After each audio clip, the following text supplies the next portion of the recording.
இந்த குடும்பத்துல இருக்கிற எல்லாரும் என் மேல அம்பட்டு மரியாதை பாசம் அக்கறை வச்சிருக்காங்கன்னு நினைச்சிட்டு இருந்தேன். ஆனா நேத்து தான் அதெல்லாம் எதுவுமே இல்லைன்னு எனக்கு நல்லாவே புரிஞ்சுது.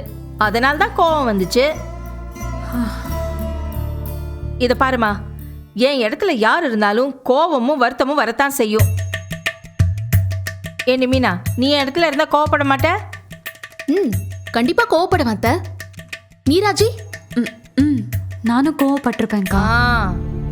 மரியாதை கிடைக்கும்னு நினைச்சேன், கிடைக்கல. மரியாதை வரும்னு வெயிட் பண்றதுல அர்த்தமே இல்ல. அதனால தான் நான் இனிமே இங்க இருக்க கூடாதுன்னு முடிவெடுத்து கிளம்பி போயிட்டேன்.